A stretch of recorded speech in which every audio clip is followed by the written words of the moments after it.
When the most powerful man in the world called her low IQ, she didn't flinch, but the man who taught Ivy Leaguers how to think stepped forward and dropped a truth bomb that left the internet in flames. Donald Trump's phone lit up with fury as he typed, "How did someone like Jasmine Crockett even pass the bar?" Little did he know, those words would ignite a firestorm, not because of her reaction, but because of the one person who refused to let the lie stand.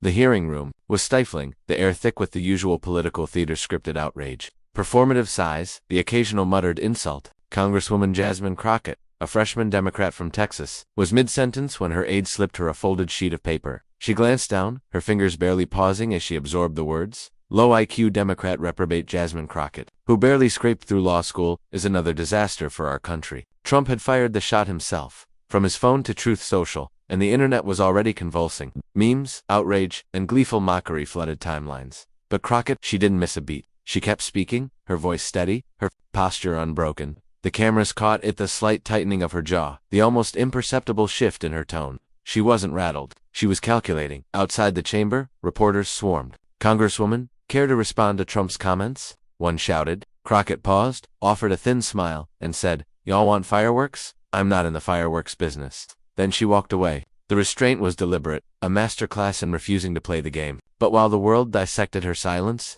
someone else was watching, someone who knew exactly what she was made of. Professor Walter Lowell hadn't planned on wading into the fray. A constitutional law scholar with a Reagan-era pedigree, he'd spent decades teaching Ivy Leaguers and federal judges, his reputation built on razor-sharp logic, not viral moments. But when he saw Trump's post, something in him snapped. He dug through old files until he found it. The recommendation letter he'd written for Crockett years earlier.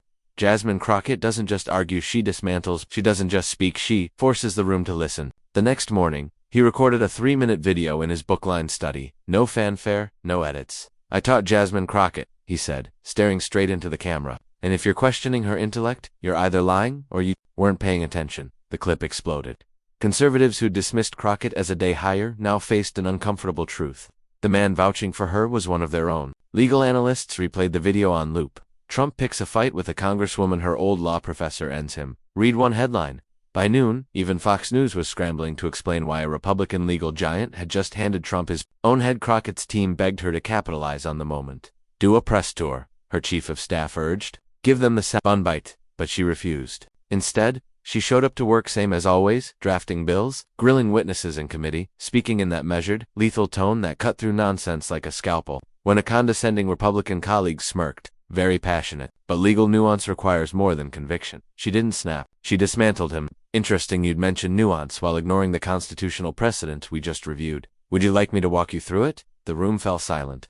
The clip went viral. Suddenly, people weren't just talking about how she handled Trump, they were seeing how she worked. The fallout was seismic. A retired judge appointed by George W. Bush penned an op-ed praising her forensic precision. A GOP mayor reached out to co-sponsor her bill on legal literacy. Even her harshest critics hesitated, realizing too late that attacking Crockett now meant insulting the conservative legal minds who respected her. But the most telling moment came in a quiet church basement months later, where a 14-year-old girl asked, "Did it hurt when he called you that?" Crockett didn't lie. "Yeah," she said, "but I didn't let it be the headline." In the end, Trump's insult didn't define Jasmine Crockett. It revealed her not as a victim, not as a firebrand, but as someone who understood the oldest rule of power. The loudest voice in the room is rarely the strongest. So here's the question worth asking. When the world tries to diminish you, do you scream back or do you let your work speak for itself? Drop a comment. What's the most powerful clapback you've ever seen, silence or savagery?